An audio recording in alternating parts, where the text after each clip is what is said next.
High, আমি ফারিয়া আর আজকে আমরা যাব ক্রিসমাস লাইটেনিং দেখতে, সেই সাথে একটা বুফে ডিনার করতে, আমাদের হলিডে ডিনার আর কি। সো চলো ভিডিওটা শুরু করা যায়। খুব সুন্দর করে আমার বোন মাস্কারা দিতে পারে, আমি একদমই পারি না। এন্ড এটা তোমরা ভাবতেছো অনেক আস্তে কেন করতেছি, আস্তে না করলে এই দেখো আমি এখানে নষ্ট করে ফেলছি।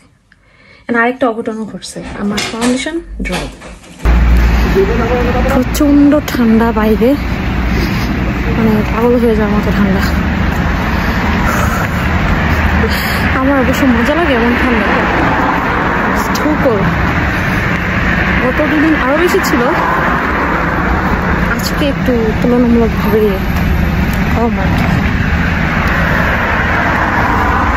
মাঝে মাঝে লাইট সুন্দর, মাঝে মাঝে লাইট পচা।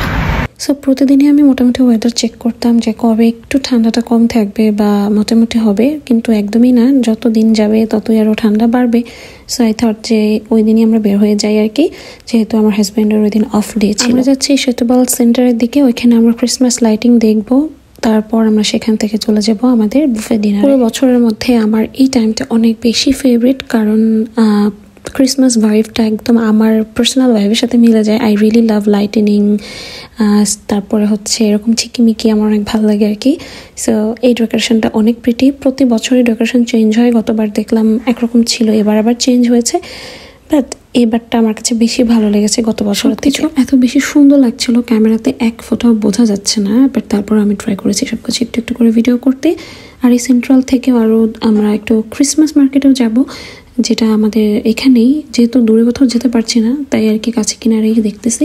অ্যান্ড পুরো এরিয়াটার কিন্তু সুন্দর করে সাজানো, জাস্ট এই এরিয়াটা না, সব জায়গায় রাস্তা বলো বা সুন্দর যত স্কোয়ারগুলো আছে সবই আসলে অনেক নাইসলি ওরা এই টাইমটাতে ডেকোরেট করে, যেটা দেখার আমি চাচ্ছিলাম আমার বেবিটাও দেখুক, যেহেতু সে এখন তো আমাদের সাথেই আছে। সো তাকেই বা মিস করাবো কেন, ও বুঝুক বা না বুঝুক, তারপর এক সময় তো জানতে পারবে যে তার মামা দাদা নিয়ে গিয়েছিল এই টাইমটাতে।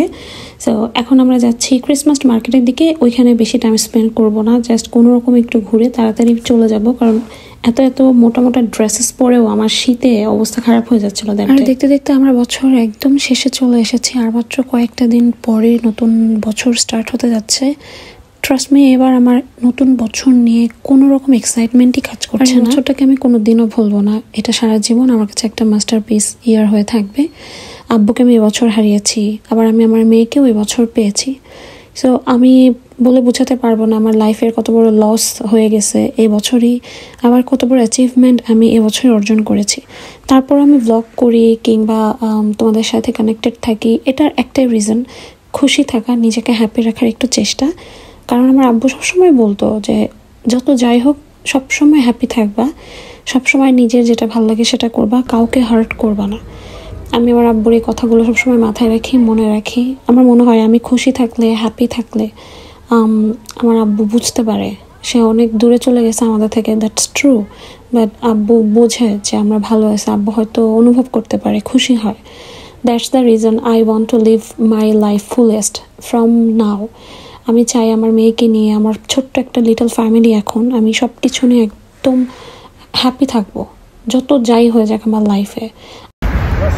আমি উইন্টার ওয়ান্ডারল্যান্ড আসলে অনেক মিস করছি, যেতে পারবো না অত দূরে, বাট স্টিল এখানে ভাইবটা সত্যি অ্যামেজিং। কোন দিকে? চলো ফ্রন্টের স্টোরগুলো একটু দেখি, ওই যে ওখানে যাই, সোজা যাই, একটু সোজা গিয়ে তারপর আমরা ওখান থেকে বের হয়ে যাবো। এদিক দিয়ে বের হইতে হয়, তাহলে তো তোমার সামনে দিয়ে যাওয়া লাগবে। তো আমরা ঘুরলাম, সবাই খুব মজা করছে, সবাই খুব হলিডে ভাইবে আছে। ভালো লাগে না এরকম রিল্যাক্স দেখতে? ভাবিদের সাথে আসলে মজা হতো, 1-to-1 করে সবগুলো স্টোর আমি দেখতাম, কিন্তু এখন শিশের সাথে এটা পসিবল না, কারণ আমাদের আরেকটা জায়গায় যেতে হবে এখন। আমরা চলে এসেছি ওক কিং রেস্টুরেন্টে, এখানে আমরা আগেও এসেছি, তো আজকে আমরা আবার এলাম আমাদের বাবুকে নিয়ে। লাস্ট টাইম যখন এসেছিলাম তখন আই ওয়াজ প্রেগনেন্ট, সব খাবার ট্রাই করতে পারিনি। অ্যান্ড ঢোকার পরই এন্ট্রান্সের থেকে শুরু করে রেস্টুরেন্টে এরকম উপরের এই লাইটেনিং থিমটা আমার কাছে অনেকই ভালো লেগেছে। এটা 3D টাইপ কিছু একটা, দেখতে আরও সুন্দর। অ্যান্ড এটা অনেক বড় একটা রেস্টুরেন্ট, এইটুকু এরিয়া না, ভেতরে বসার জন্য আরও বড় স্পেস, নিট অ্যান্ড ক্লিন, সব দিক থেকে বেস্ট। আমার কাছে অনেক ভালো লাগে, খাবারের টেস্টও অনেক মজা। অ্যান্ড হ্যাঁ, এখানে ফিশ অ্যান্ড চিপস খেতেই আমরা আসি বেসিক্যালি, কারণ অন্যান্য খাবারগুলো তো আর হালাল না। আমার এখনও বিলিভ হয় না যে আমার ছোট্ট একটা পরি আছে। অ্যান্ড লাস্ট টাইম যখন এসেছিলাম তখন আমি ওকে বলেছিলাম নেক্সটে কিন্তু আমি আমার পরির সাথে আসবো, অ্যান্ড ও ওর কথা রেখেছে। বাই দ্য ওয়ে, আমাদের খাবার অলমোস্ট শেষ, আমরা খাওয়া দাওয়া কমপ্লিট করেছি। এটা ছিল আমার লাস্ট টাইম নেওয়ার মিল। আর তোমাদেরকে এখন একটু দেখাই কী কী খাবার আছে। তখন যদিও বা চলে আসার সময়, তাই খাবারগুলো শেষ। আমি বেশ কয়েক রকমের সুশি ওদিন ট্রাই করেছি, কয়েকটা সুশি এতই মজা ছিল, আমার হাজব্যান্ড বলতেছে তুমি খেও না, এগুলো খাওয়ার দরকার নেই, but I love sushi.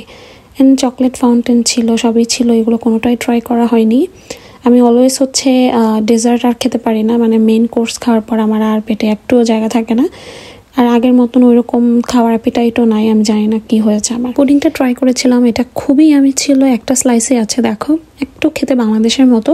And black forest chocolate কেকটাও অনেক মজা ছিল। তারপর এখানে অনেক রকমের ডেজার্টও ছিল। সেই সাথে আমরা এখান থেকে নিয়েছিলাম সি ফুড, ওদের সি ফুডগুলো বেশ ফ্রেশ অ্যান্ড খুবই মজা করে ওরা দেয়। এক্সট্রা ওরা সল্ট খুব কম ইউজ করে। আমি অন্যান্য বুফেতে যখনই যাই খেয়াল করি যে ওরা একটু টেস্টিং সল্ট বাড়িয়ে দেয়, বা যে কোনো সল্টে ওরা একটু পরিমাণে বেশি দেয়, বাট এই রেস্টুরেন্টে এরকম কিছুই না।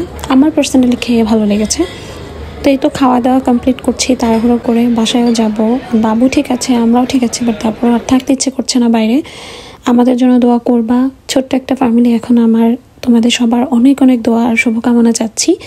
এখানে ড্যাডা তার মেয়েকে আমার সম্বন্ধে দুষ্টু কথা বলছে, আমি নাকি পচা, ভালো না, এরকম আর কি দুষ্টুমি করছে। সো আজকের ভিডিওটা আমি এখানেই শেষ করি, তোমাদের সাথে দেখা হবে নেক্সট ভিডিওতে। আল্লাহ হাফেজ।